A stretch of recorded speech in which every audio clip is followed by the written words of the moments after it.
Alhamdulillah wa kafa wassalatu wassalamu ala rasulihil mustafa wa ala alihi wa sahbihi wa man iktafa amma ba'd.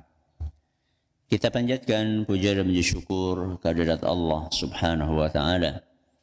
Pada kesempatan pagi menjelang siang yang berbahagia kali ini, tanggal 4 Sya'ban 1443 Hijriah, atau yang bertepatan dengan tanggal 7 Maret 2022, kita masih kembali diberi kekuatan, kesehatan, hidayah serta taufik dari Allah Jalla wa'ala, sehingga kita bisa kembali menghadiri pengajian rutin Senin pagi di Masjid Manarul Ilmi di Komplek Pondok Pesantren Tunas Ilmu di Desa Kedung Buluh, Purbalingga ini. Kita berharap semoga Allah Azza wa Jalla berkenan untuk melimpahkan kepada kita semuanya ilmu yang bermanfaat, sehingga bisa kita amalkan sebagai bekal untuk menghadap kepada Allah Jalla wa Ala. Allahumma amin. Salam dan salam semoga senantiasa tercurahkan kepada junjungan kita Nabi Agung Muhammad sallallahu alaihi wasallam, kepada keluarganya, sahabatnya, dan umatnya yang setia mengikuti tuntunannya hingga akhir nanti. Para hadirin dan hadirat sekalian yang kami hormati, serta segenap pendengar serta pemirsa yang dirahmati oleh Allah Azza wa Jalla. Sebelum kita memasuki tema hari ini, kita sudah memasuki bulan Sya'ban, ya, yaitu bulan sebelum bulan Ramadan. Para ulama kita menjelaskan bahwa di bulan Sya'ban ini, bahkan di bulan-bulan sebelumnya, seharusnya kita sudah bersiap-siap untuk memasuki bulan suci Ramadan. Karena di bulan suci Ramadan begitu banyak peluang pahala yang Allah buka, sehingga ketika kita memasuki bulan Ramadan dalam keadaan tanpa ada persiapan apa-apa, dikhawatirkan kita tidak bisa maksimal di dalam memanfaatkan peluang emas yang telah Allah berikan di bulan Ramadan.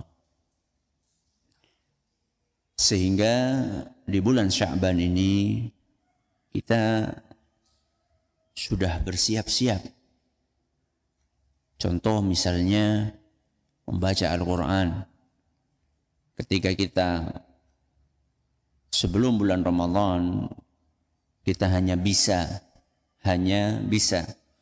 membaca 1 juz sehari, maka seharusnya di bulan Sya'ban ini kita sudah menaikkan jumlah juz yang kita baca dalam sehari. Kalau biasanya kita membaca 1 juz sehari, maka seyogyanya di bulan Sya'ban ini minimal kita tambah 1 juz lagi, sehingga di bulan Sya'ban kita bisa khatam 2 kali. Tidak lagi seperti biasanya hanya menghatamkan sekali dalam 1 bulan. Harapannya nanti ketika kita masuk bulan suci Ramadan, karena kita sudah terbiasa untuk sehari 2 juz membaca Al-Quran, di bulan Ramadan nanti minimal kita bisa 2 juz sehari, syukur-syukur lebih dari itu. Nah, untuk bisa membaca Al-Quran 3 juz dalam sehari di bulan Ramadan, atau 2 juz minimal di dalam bulan Ramadan, tentunya nggak bisa mendadak. Udahlah nanti aja di bulan Ramadan kita pacu. Nggak bisa seperti itu. Karena kita manusia punya keterbatasan. Punya keterbatasan semangat, punya keterbatasan keimanan, sehingga untuk bisa tancap gas, untuk membaca dan beribadah sebanyak mungkin di bulan Ramadan, perlu ada latihan. Nah, salah satu latihannya adalah di bulan Sya'ban ini. Dan ini sebenarnya sudah telat. Para ulama dahulu mereka sudah jauh-jauh hari sebelum datang bulan Ramadan, mereka sudah siap-siap. Tapi minimal seandainya kita bukan termasuk orang-orang yang bersiap jauh-jauh hari sebelum datangnya bulan Ramadan, minimal 1 bulan yang tersisa ini kita sudah memanaskan semangat kita di dalam beribadah. Ya, diawali dari membaca Al-Quran. Minimal di bulan Sya'ban ini kita khatam berapa kali, Bu? Minimal 2 kali. Ya, minimal 2 kali di bulan Sya'ban ini. Dan kita program kalau pengen khatam sebulan 2 kali, berarti sehari kita baca minimal berapa, Bu? 2 juz. Ya, minimal dalam sehari kita membaca Al-Quran 2 juz. Kalau yang kemarin-kemarin cuma 1 halaman, itu jauh sekali itu. Ya, terlalu sedikit kita membaca Al-Quran sehari cuma 1 halaman atau 2 halaman. Yang lebih parah lagi, ada orang-orang yang dalam sehari tidak membuka dan membaca 1 halaman pun. Ini sangat keterlaluan. Alasannya banyak kesibukan. Kesibukan apa? Coba dikurangi pegang HP-nya, niscaya akan ada waktu. Ya, betapa banyak waktu kita terbuang untuk bermain HP. Seandainya waktu kita bermain HP itu kita gunakan untuk membaca Al-Quran, akan banyak sekali keberkahan yang kita dapatkan. Ya, membaca Al-Quran, kemudian juga berlatih untuk berpuasa sunnah, sehingga nanti ketika masuk bulan suci Ramadan kita tidak kaget. Ya, kita tidak kaget karena nggak pernah puasa, tiba-tiba berpuasa, sehingga kita terasa lemas dan seterusnya. Tapi kalau kita di bulan Sya'ban ini sudah terbiasa untuk berpuasa sunnah, nantinya saat masuk bulan Ramadan kita tidak kaget untuk menahan lapar dan dahaga di bulan suci Ramadan, sehingga kita bisa lebih fresh, lebih kuat, lebih sehat di dalam menghadapi ibadah-ibadah mulia di bulan Ramadan. Ini sedikit nasihat memanfaatkan waktu di bulan Sya'ban. Baik, tema kita hari ini sebagaimana sudah kita fotokopikan, yaitu fikih doa dan zikir nomor 184. Ya, nomor 184. Temanya adalah zikir dan doa sebelum tidur bagian yang ketiga. Ya, itu bisa dikasih tahu dulu yang lagi kerja supaya menunda pekerjaannya sampai selesai kajian. Jadi zikir dan doa sebelum tidur itu banyak sebagaimana yang pernah kita sampaikan. Kali ini kita akan memasuki bagian yang ketiga. Apa? Yaitu membaca surat Al-Isra. Membaca apa, Bu? Surat Al-Isra. Surat Al-Isra disunnahkan untuk dibaca sebelum tidur malam hari sebanyak 1 kali. Ya, surat Al-Isra ini kalau kita lihat urutannya di Mushaf Al-Quran itu adalah surat nomor 17. Nomor pinten, Bu? Surat nomor 17 dan jumlah ayatnya ada 111 ayat. Jadi kalau kita hitung berapa halaman? 1, 2, 3, 4, 5, 6, 7, 8, 9, 10, 11, 12. Ya, ada sekitar 12 halaman. Ya. Berarti ya sekitar setengah juz lah, ya, sekitar setengah juz inilah panjang dari surat Al-Isra. Ada di juz 15. Ya, ada di juz 15. Ya. Sehingga kalau seandainya kita termasuk orang yang susah untuk tidur, ya, maka ini akan menjadi solusi yang sangat manjur untuk mengisi waktu kita sebelum tidur. Ya.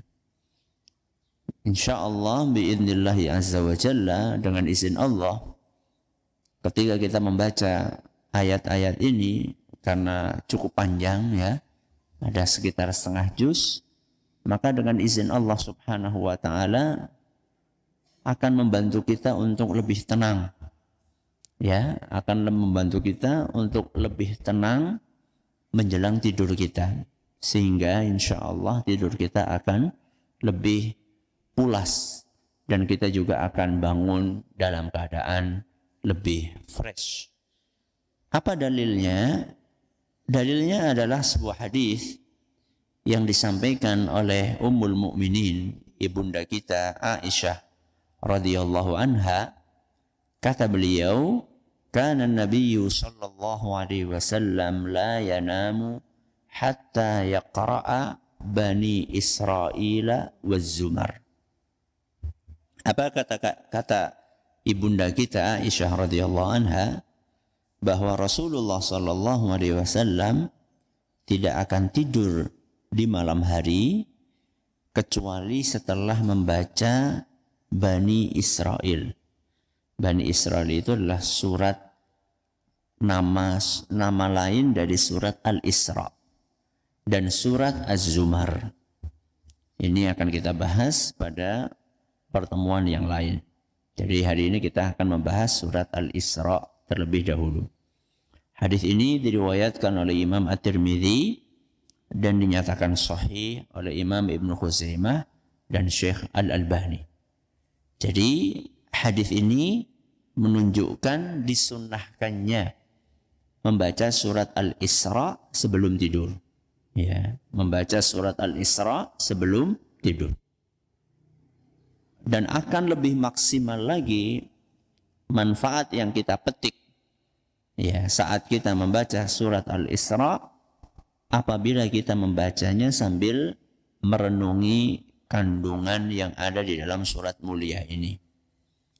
Sehingga bukan hanya kita mendapatkan pahala dari setiap huruf yang kita baca, namun juga kita bisa mendapatkan pahala dari memahami kandungan yang ada di dalam surat mulia ini.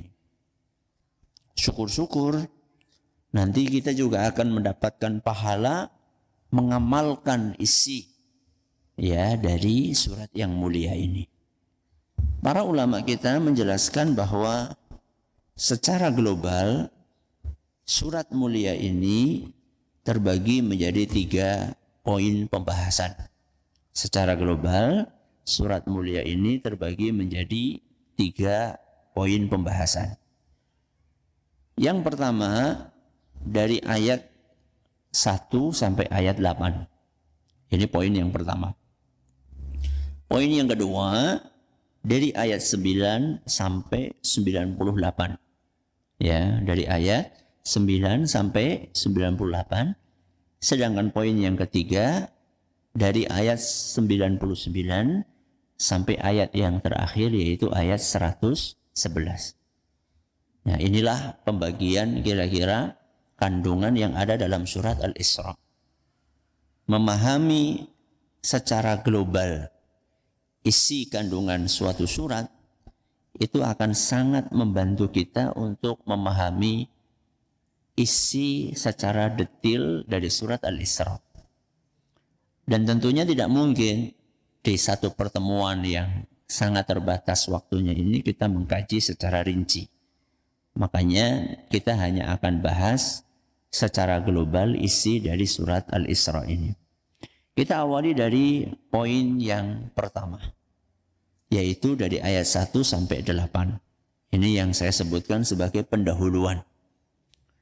Jadi di poin yang pertama ini Allah Subhanahu wa taala mengawali surat Al-Isra dengan menjelaskan salah satu keistimewaan yang dimiliki oleh Rasulullah sallallahu alaihi wasallam. Jadi Nabi kita Muhammad SAW itu punya banyak sekali keistimewaan, punya banyak sekali kelebihan.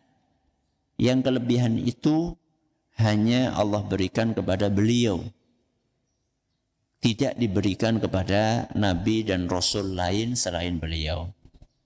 Salah satu di antara keistimewaan yang Allah limpahkan kepada Nabi kita Muhammad sallallahu alaihi wasallam adalah beliau mengalami sebuah peristiwa namanya peristiwa Isra.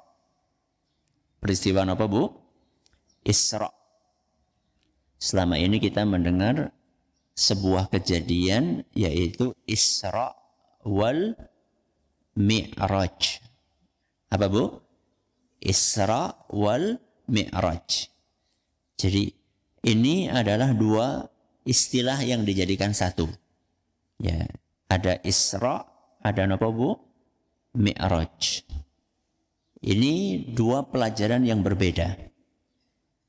Dua pelajaran atau dua kejadian yang berbeda walaupun terjadi di satu malam. Ya. Harap diperhatikan yang ngobrol ibu-ibu, ya, dikurangi ngobrolnya nanti kalau sudah selesai kajian silakan. Kalau sekarang disimak dengan baik apa yang disampaikan. Jadi Isra wal Mi'raj itu dua peristiwa yang terjadi dalam satu malam. Kalau Isra yang disebutkan di dalam Al-Quran surat Al-Isra itu adalah peristiwa di mana Nabi kita Muhammad sallallahu alaihi wasallam melakukan perjalanan dari Masjidil Haram yang berada di Mekah menuju ke Masjidil Aqsa yang berada di mana, Bu? Yang berada di Palestina. Dan ini secara normal kalau pakai kendaraan yang umum dipakai saat itu, yaitu onta atau kuda, itu membutuhkan perjalanan berbulan-bulan. Dari mana, Bu? Dari Mekah menuju ke mana? Menuju ke Palestina. Dari Masjidil Haram menuju ke Masjidil Aqsa. Itu kalau normal, itu membutuhkan waktu berbulan-bulan. Akan tetapi Nabi kita Muhammad SAW diberi keistimewaan oleh Allah bisa melakukan perjalanan yang biasanya ditempuh selama berbulan-bulan hanya ditempuh dalam satu malam saja. Itulah yang Allah sampaikan di awal surat Al-Isra. Subhanalladzi asra bi'abdihi laylan. Laylan itu satu malam. Minal masjidil harami ilal masjidil aqsa alladzi barakna haulah. Jadi inilah awal dari surat Al-Isra. Nah, setelah itu kemudian Nabi kita Muhammad, kemudian Allah Subhanahu wa taala menjelaskan tentang pola dari Bani Israel. Pola dari Bani Israel. Di mana orang-orang Bani Israel mereka telah Allah jelaskan bakal melakukan sekian kerusakan. La tufsidunna fil ardi marratain. Ya. Di antara kerusakan yang mereka bikin Bani Israel itu ada dua kerusakan yang mereka lakukan di Baitul Maqdis. Ya, yang mereka lakukan di tempat tinggal mereka yaitu di Baitul Maqdis. Apa kerusakan yang mereka bikin? Antara lain mereka adalah akan berkuasa, akan tetapi kekuasaan mereka dipenuhi dengan kezaliman. dipenuhi dengan penindasan. Ya. Ini Allah sendiri yang menyebutkan. Dan memang sampai detik ini pun kita melihat bagaimana mereka melakukan kerusakan terutama di Palestina. Ya, menyerobot kemerdekaan bangsa lain. Kemudian melakukan penindasan, melakukan kejahatan, ya, melakukan kezaliman. Jangankan kepada kaum muslimin yang ada di Palestina saat ini. Lawang kepada para nabi dan para rasul saja mereka melakukan kejahatan. Ya, berapa nabi yang mereka bunuhi? Bayangkan. Jadi mereka bukan hanya membunuh orang biasa. Nabi saja mereka bunuh. Ya, nabi saja mereka intimidasi. Apalagi manusia biasa. Itu sudah karakternya Bani Israel. Na'udzubillahi min dzalik. Inilah pendahuluan yang Allah sampaikan di dalam surat Al-Isra. Ayat berapa Bu pendahuluannya? Ayat 1 sampai ayat 8. Selanjutnya, poin yang kedua adalah penjelasan mengenai sikap kaum musyrikin Mekah. Tadi membicarakan tentang Bani Israel, sekarang berbicara tentang perilakunya kaum musyrikin di Mekah. Tentang apa? Jadi perilaku kaum musyrikin di Mekah itu kan banyak. Perilaku tentang apa? Yaitu tentang sikap mereka terhadap diutusnya Nabi kita Muhammad sallallahu alaihi wasallam dan sikap mereka terhadap Al-Quran. Ya, sikap kaum musyrikin Quraisy terhadap Al-Quran dan juga sikap mereka kepada diutusnya Nabi kita Muhammad SAW. Nah, poin yang kedua ini yang paling panjang. Ya, Allah sampaikan dari ayat 9 sampai ayat 98. Jadi sekitar 90 ayat Allah Subhanahu wa taala menerangkan bagaimana sikap kaum musyrikin kepada Rasulullah sallallahu alaihi wasallam dan juga kepada Al-Qur'an. Poin yang kedua ini diawali dengan penjelasan dari Allah Subhanahu wa taala tentang Al-Qur'an. Tentang Al-Qur'an. Allah Azza wa Jalla berfirman ya di awal poin yang kedua ini, inna hadzal Qur'ana yahdi lillati hiya aqwam. Bahwa Al-Qur'an itu punya keistimewaan. Apa keistimewaannya? Siapapun yang mau mengikuti Al-Quran, maka Al-Quran ini akan menghantarkan mereka ke jalan yang lurus. Ya. Jadi siapapun yang konsisten untuk mengikuti ajaran Al-Quran, maka Al-Quran ini akan membimbing dia untuk mendapatkan jalan yang lurus. Jalan yang benar. Nah, makanya tadi di awal kita sampaikan, ayo kita jangan sampai lepas dari Al-Quran. Jangan sampai lepas dari Al-Quran. Karena begitu kita lepas dari Al-Quran, maka kita bisa terjerumus kepada jalan yang menyimpang. Ya. Sehingga konsistenlah untuk dekat dengan Al-Quran, untuk sering membaca Al-Quran, untuk berupaya memahami isi dari Al-Quran di bawah bimbingan para ulama, ya, di bawah bimbingan para ustadz, para kiai, ya, yang berkompeten di bidang tersebut. Selalu kita bersama dengan Al-Quran, ya, karena ketika kita menjadikan Al-Quran itu sebagai imam kita, ya, imam itu di depan apa di belakang, Bu? Imam di depan. Ketika kita menjadikan Al-Quran sebagai imam kita, apa kata Al-Quran kita ikuti?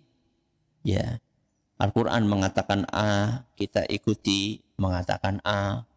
Ya, maka dengan izin Allah kita akan diantarkan untuk menuju kepada jalan kebaikan. Dan siapapun yang mengikuti ajaran Al-Quran, maka dia akan mendapatkan kejayaan. Dia akan mendapatkan kemenangan atas musuh-musuh yang dihadapi. Nah, di dalam ayat ini, di dalam poin yang kedua ini, Allah Subhanahu wa Ta'ala menerangkan apa sebenarnya resepnya supaya kita bisa menang, supaya umat Islam bisa jaya, supaya mereka bisa unggul. Apa resepnya? Allah sampaikan di dalam surat Al-Isra, wa qada rabbuka alla ta'budu illa iyyahu wa bil walidaini ihsana. Resepnya adalah kita berbuat baik kepada Allah, ya, dan juga berbuat baik kepada sesama. Itu resepnya. Ya. Wa qada rabbuka alla ta'budu illa iyyah.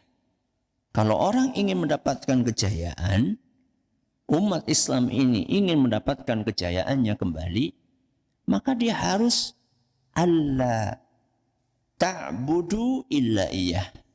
Beribadah hanya kepada Allah saja, alias tauhid.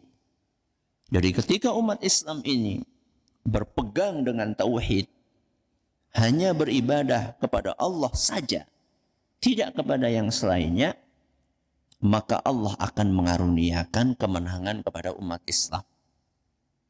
Bukan hanya menjaga hubungan kita kepada Allah, tapi juga menjaga hubungan kita kepada sesama.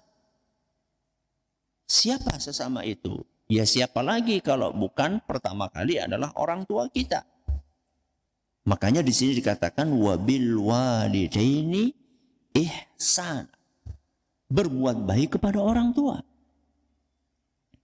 Bagaimana mungkin kita berbicara tentang kejayaan, berbicara tentang kemenangan, berbicara tentang hal-hal yang muluk-muluk, sedangkan kita sama orang tua kita sendiri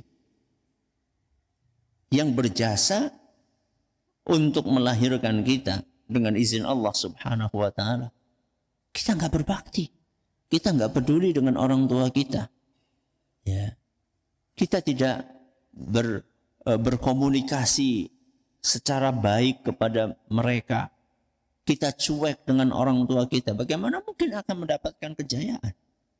Ya. Kemudian setelah itu Allah Azza wa Jalla di ayat berikutnya berfirman wa atidzal qurba haqqahu wal miskina wabnas sabil. Setelah kita berbuat baik kepada orang tua, maka kita berbuat baik kepada kerabat kita. Silaturahim kepada kerabat. Ya, kerabat itu ya siapa lagi kalau bukan orang-orang terdekat selain orang tua. Ya, istri kepada suami, suami kepada istri, kemudian orang tua kepada anak-anaknya, ya. Kemudian setelah itu kakak kita, adik kita, kakak kandung, adik kandung, kemudian paman kita, bibi kita, paman dari jalur bapak maupun paman dari jalur ibu, bibi dari jalur bapak maupun bibi dari jalur ibu, kemudian ponakan-keponakan kita, anak-anak dari saudara-saudara kita, itulah kerabat.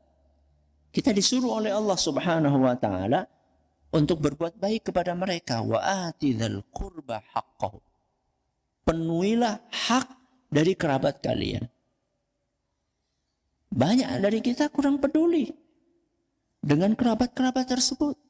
Ya, istri kurang peduli untuk menunaikan hak suami, suami kurang peduli untuk menunaikan hak istri, orang tua kurang mempedulikan untuk menunaikan hak anak-anaknya, ponakan kurang mempedulikan hak paman dan bibinya, pakdenya, budenya, pakleknya, buleknya. Tunaikan itu. Itulah jalan untuk mendapatkan kejayaan. Wa atidzal qurba haqqahu wal miskina, dan orang-orang miskin. Ya, yang ada di samping kanan kiri kita, tetangga kita yang kekurangan. Jangan sampai kita kenyang sedangkan tetangga kita kelaparan. Ya, jangan sampai kita kenyang, bahkan sampai buang-buang makanan, saking banyaknya, saking berlebihnya makanan di rumah kita, dalam keadaan ternyata tetangga kita kelaparan. Jangan sampai seperti itu. Ya, wal miskina wabnas sabil. Ibnas sabil itu adalah musafir. Napa bu musafir? Orang yang bepergian jauh. Kita peduli kepada mereka. Ya, apalagi kalau sampai mereka bertamu kepada kita. Kita berupaya untuk memuliakan semampu yang bisa kita lakukan. Ini adalah poin yang kedua. Lah, baru kemudian intinya di poin yang kedua ini Allah menerangkan apa sikap kaum musyrikin kepada Al-Quran. Apa sikap kaum musyrikin kepada ajaran yang dibawa oleh Nabi kita Muhammad sallallahu alaihi wasallam. Jelas sikap mereka adalah menolak Al-Quran. Ya, sikap mereka adalah menolak untuk beriman kepada Al-Quran. Mereka menolak untuk beriman kepada Nabi kita Muhammad sallallahu alaihi wasallam. Sehingga apa akibatnya? Mereka menjadi manusia-manusia yang terhina. Mereka menjadi manusia-manusia yang terhina. Coba sekarang perhatikan. Ada enggak di antara kita yang memberi nama anak?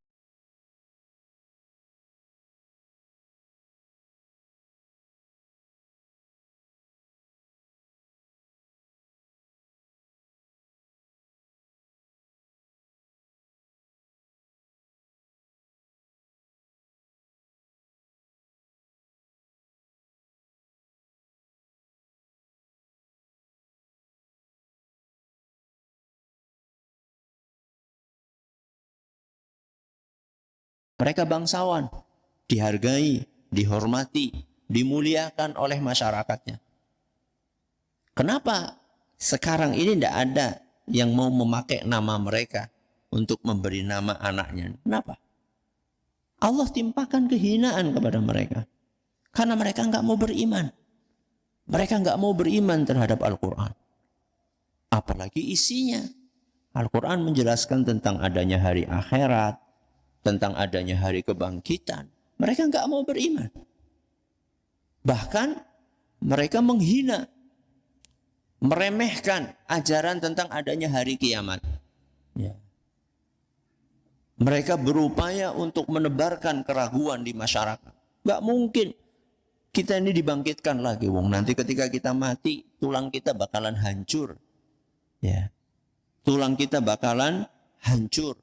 Bagaimana mungkin tulang kita sudah hancur kemudian dihidupkan lagi oleh Allah Azza wa Jalla? Itu kata mereka. Padahal bagi Allah Subhanahu wa Ta'ala itu sangat mudah. Makanya di poin yang ketiga, di penutup dari surat ini, yaitu di ayat nomor 99 sampai 111, Allah Subhanahu wa Ta'ala menegaskan kembali tentang prinsip tauhid, tentang kewajiban beriman dengan adanya hari akhir. Karena keimanan kita dengan adanya hari akhir itu bisa menjadi motivasi kita untuk beramal solih dan berupaya untuk beriman menjalankan perintah-perintah Allah Azza wa Jalla. Ya, ketika kita meyakini, oh ternyata setelah kehidupan dunia ini akan ada kehidupan lain, yaitu kehidupan di akhirat. Setelah ini akan ada surga atau neraka. Ketika kita mengingat hal tersebut, maka kita akan termotivasi. Ya, termotivasi untuk beramal, termotivasi untuk membaca Al-Quran, termotivasi untuk rutin menghadiri pengajian, termotivasi untuk berbuat baik kepada orang lain, termotivasi untuk menaati suami dalam kebaikan, termotivasi untuk memperhatikan istri, memperhatikan anak, termotivasi untuk berbuat baik dengan tetangga, berbuat baik kepada orang lain. Jadi keimanan kita tentang adanya hari kiamat, keimanan kita tentang adanya hari kebangkitan, itu akan menjadi salah satu motivasi terbesar kita untuk berpegang teguh terhadap ajaran Islam. Ini kira-kira isi atau kandungan global dari surat Al-Isra, dan tentunya apa yang kami sampaikan tadi sangat kurang untuk menggambarkan tentang kandungan surat Al-Isra yang cukup panjang ini. Namun mudah-mudahan yang sedikit tadi itu bisa memicu kita untuk terus membaca surat yang mulia ini, terutama sebelum tidur kita di malam hari, dan mudah-mudahan kita bisa mengamalkan sunnah Nabi kita Muhammad sallallahu alaihi wasallam secara konsisten. Wallahu ta'ala a'lamu bissawab. Masih ada sisa waktu, silahkan kalau ada pertanyaan bisa disampaikan. Baik, terima kasih Ustaz. Jazakallah khairan atas materi yang telah disampaikan. Berikut kami bacakan beberapa pertanyaan yang telah masuk. Pertanyaan pertama datang dari hamba Allah di Cilacap. Assalamualaikum Ustaz. Waalaikumsalam warahmatullahi wabarakatuh. Afwan izin bertanya. Untuk ibadah membaca Al-Quran di bulan Ramadan, apakah sebaiknya mulai masuk Ramadan kita mulai dari halaman depan, walaupun kita sudah sampai di pertengahan misalnya, atau kita meneruskan saja halaman yang sudah kita baca, tidak perlu kita ulangi lagi dari depan, sehingga start bulan Ramadan dari tengah Al-Quran. Jazakallah khairan.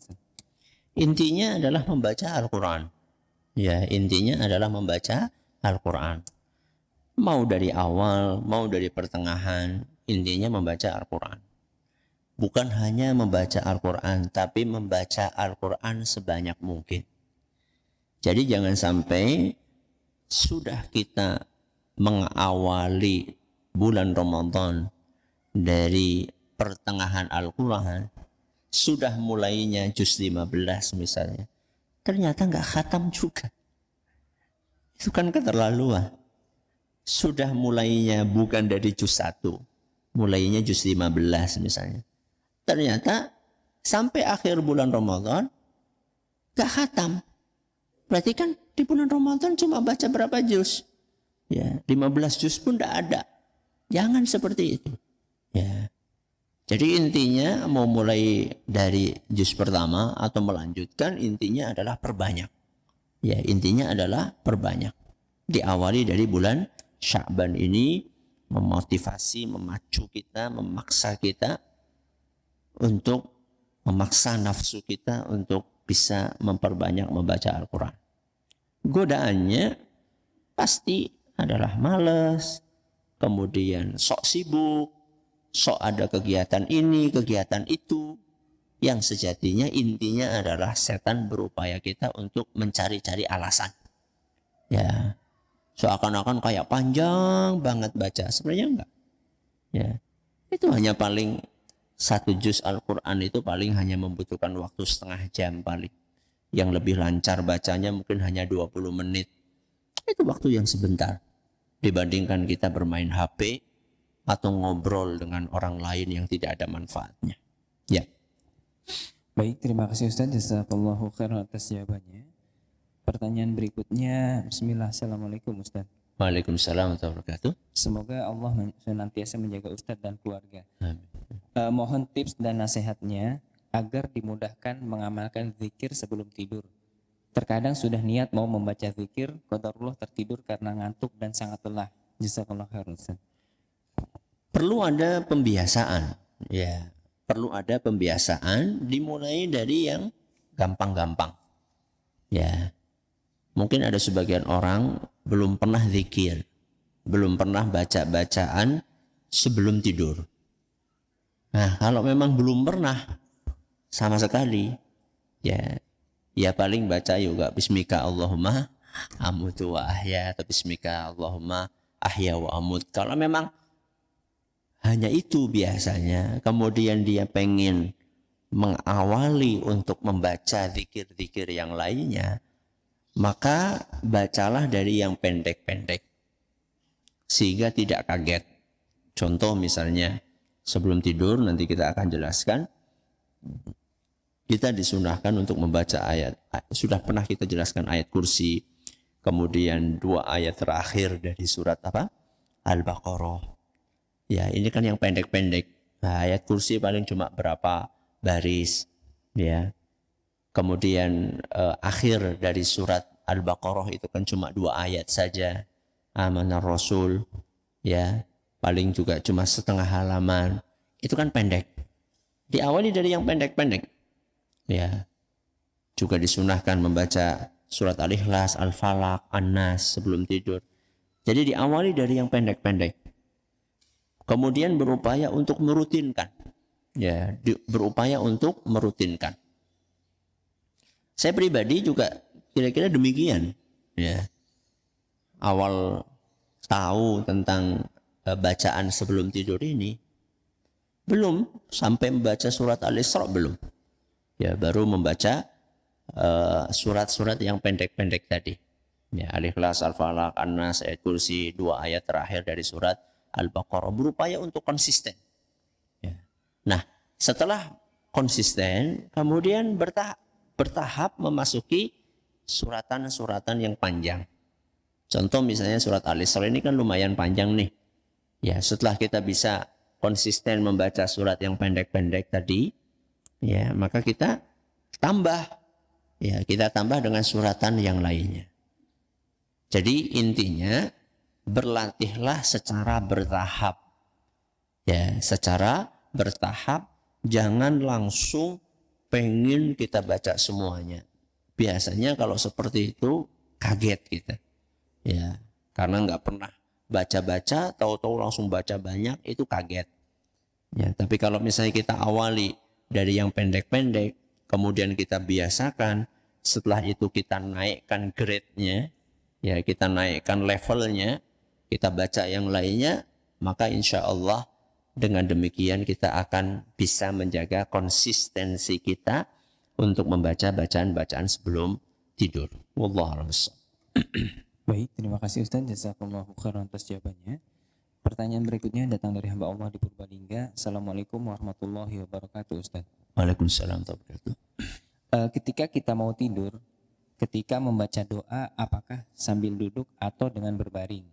Kemudian ketika kita sudah membaca doa, lalu tiba-tiba beranjak dari tempat tidur karena ada yang perlu dicek, apakah doanya perlu diulang lagi Ustaz? Jazakumullahu khairan.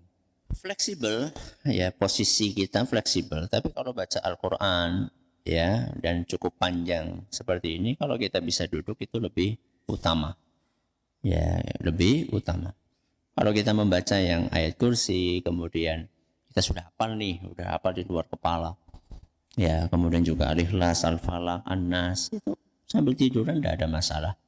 Ya, sambil tiduran tidak ada masalah. Kalau kita mau baca surat Al-Isra, dan ini cukup panjang dan kita juga gak apal, ya, belum apal dari surat Al-Isra ini, kita sambil megang mushaf, kita duduk menghadap ke kiblat, itu akan lebih bagus lagi, akan lebih istimewa lagi. Terus kalau sudah baca doa, terus kita ternyata lupa nggak nutup pintu, misalnya pintu rumah belum ditutup, terus kita bangkit, kita tutup, apakah kita harus mengulang? Nggak harus, ya, tidak harus. Ya, kalau mau diulang juga enggak apa-apa, enggak diulang juga enggak masalah insya Allah. Karena itu jeda yang tidak panjang, ya, itu bukan jeda yang panjang. Itu hanya sekedar kita berdiri, nutup pintu, kemudian ngunci, tidur lagi, itu enggak ada masalah insya Allah. Apabila tidak diulangi lagi, apalagi memang hukumnya sunnah, ya, bukan sebuah kewajiban. Ya. Baik, terima kasih jazakallahu khairan atas jawabannya. Pertanyaan berikutnya datang dari Ibu Lasmi yang ada di Pati. Assalamualaikum Ustaz. Waalaikumsalam warahmatullahi wabarakatuh. Ustaz, saya mau tanya bagaimana caranya kita bisa melindungi diri dan keluarga dari godaan setan dan jadi orang yang bertakwa serta ikhlas. Dengan berikhtiar, melindungi diri kita dan keluarga kita dari godaan syaitan dengan berikhtiar. Memohon petunjuk kepada Allah, memohon bantuan kepada Allah. Ya. Dengan berdoa kepada Allah, ya, Rabbi habli minas shalihin. Ya, Rabbi ja'alni muqimas salati wa min dzurriyyati. Rabbana wa taqabbal du'a. Ya Allah, jadikanlah aku, ya, dan keturunanku termasuk orang-orang yang menjaga salat, menegakkan salat. Rabbana wa taqabbal du'a, ya Allah kabulkanlah doa kami. Jadi dengan berdoa dan berikhtiar. Nah, berikhtiar adalah dengan menasehati, mendidik anak kita, membiasakan anak kita, diri kita dan anak kita untuk menjalankan perintah-perintah agama dari hal-hal yang mungkin kelihatan sepele. Anak kita minum, kita ajak untuk duduk sambil minumnya sambil duduk. Kemudian anak kita mau makan, kita ingatkan untuk membaca basmalah. Anak kita dari dini kita ajak ke masjid ya untuk sholat berjamaah di masjid. Jadi hal-hal yang dipandang oleh orang itu sepele. Padahal itu kalau kita biasakan dari kecil itu luar biasa. Akan berpengaruh positif kepada perilakunya sampai nanti tuanya. Jadi intinya adalah dengan berdoa dan berikhtiar, berupaya semaksimal yang bisa kita kerjakan. Ya. Baik, terima kasih jazakallah khairan atas jawabannya. Pertanyaan berikutnya datang dari Ibu Rumi yang ada di Cilongok. Assalamualaikum warahmatullahi wabarakatuh, Ustaz. Waalaikumsalam warahmatullahi wabarakatuh. Ustadz, tahun kemarin saya masih berhutang puasa. Tetapi sehabis lebaran saya sakit asam lambung selama 6 bulan. Dan ini juga masih belum sehat. Untuk Ramadan yang akan datang, saya berniat untuk membayar fidyah. Bagaimana dengan hutang yang tahun kemarin, Ustadz? Silakan. Kalau memang berdasarkan prediksi dokter Anda tidak mampu ya untuk puasa karena memang penyakit Anda menaun, tidak apa-apa bayar fidyah. Tapi kalau prediksi dokter dan Anda juga merasakan kondisi Anda sudah membaik, maka lebih baik dibayar dengan puasa. Ya, lebih baik dibayar dengan puasa. Sehingga Anda perlu konsultasi kepada dokter muslim yang terpercaya. Ya, dokter muslim yang terpercaya, Anda konsultasikan kondisi fisik Anda, apakah berdasarkan perhitungan manusiawi seorang dokter yang terpercaya ini Anda bakalan sembuh, atau memang ini penyakit yang sudah menaun, tidak bisa atau susah disembuhkan. Ya, kalau memang itu sudah menaun dan harapan sembuhnya tipis, maka tidak masalah bayar fidyah. Tapi kalau misalnya kata dokter, oh ini cuma sebentar Bu, insya Allah akan sembuh, dan Anda juga merasakan sendiri ada perubahan ya di dalam diri Anda semakin membaik, maka sebaiknya diganti dengan puasa. Ya. Pertanyaan terakhir. Ya baik, terima kasih jazakallah khairan atas jawabannya. Satu pertanyaan terakhir datang dari hamba Allah. Bismillah, Assalamualaikum Ustaz. Waalaikumsalam warahmatullahi wabarakatuh. Ustaz, saya sudah rutin membaca zikir pagi dan petang, tetapi tetap ditakdirkan sakit Ustaz. Bagaimana menyikapinya? Jazakallah khairan. Orang yang sudah zikir pagi petang itu bukan berarti dia bebas dari sakit. Ya, sakit itu adalah salah satu kondisi yang tidak bisa dihindarkan. Ya, jadi bukan kok kemudian kalau sudah zikir pagi terus bakalan sehat terus, enggak. Ya, itu adalah bentuk dari ujian Allah Azza wa Jalla kepada kita. Jangankan kita, Rasulullah SAW saja, beliau sudah rutin berzikir, beliau juga pernah mengalami kondisi sakit. Ya. Jadi zikir itu adalah bentuk upaya kita untuk melakukan perlindungan diri ya dari hal-hal yang tidak kita inginkan, terutama hal-hal yang bersifat ukhrawi, hal-hal buruk yang bersifat ukhrawi. Ya, kita tergoda untuk melakukan kejahatan, kita tergoda untuk melakukan perbuatan dosa dan maksiat, itu keburukan yang bersifat ukhrawi. Ya, dan juga kita berupaya untuk menjaga kita dari keburukan yang bersifat duniawi seperti sakit ya, atau na'udzubillah min dzalik dirampok, atau celaka ya, kecelakaan. Ya, ini diupayakan pencegahannya dengan zikir pagi dan petang. Nah, terus bagaimana? Sudah zikir pagi dan petang tapi mungkin pernah juga tetap mengalami hal-hal yang tidak mengenakan. Itu bagian dari takdir Allah yang menjelaskan kepada kita bahwa segala sesuatu kalau Allah sudah menghendaki, maka pasti akan terjadi. Semaksimal apapun kita melakukan pencegahan. Apa hikmahnya? Hikmahnya kita tidak bergantung kepada ikhtiar pribadi kita. Jadi kita berzikir iya, kita baca Quran iya, kita sholat iya. Akan tetapi jangan kita menggantungkan kepada ikhtiar pribadi kita. Tapi gantungkanlah nasib kita kepada Allah Azza wa Jalla. Ya. Berobat iya, berzikir iya. Akan tetapi yang menentukan apakah kita akan selamat atau tidak selamat itu adalah Allah Subhanahu wa taala. Sehingga kita berzikir jangan mengandalkan zikir kita. Ya. Kita berobat jangan mengandalkan upaya kita berobat. Itu adalah bagian dari ikhtiar kita. Tapi andalkanlah bantuan, pertolongan, perlindungan dari Allah Azza wa Jalla. Tawakalnya bukan kepada zikir. Tawakalnya adalah kepada Allah Subhanahu wa taala. Tawakalnya bukan kepada ikhtiar kita berzikir, ikhtiar kita berobat, tapi tawakalnya adalah kepada Allah Subhanahu wa taala. Mudah-mudahan apa yang kita pelajari bermanfaat untuk kita semuanya. Wallahu taala a'lamu bis-shawab. Kita akhiri dengan doa kafaratul majlis. Subhanakallahumma wa bihamdika asyhadu an la ilaha illa anta astaghfiruka wa atubu ilaik. Wassalamualaikum warahmatullahi wabarakatuh.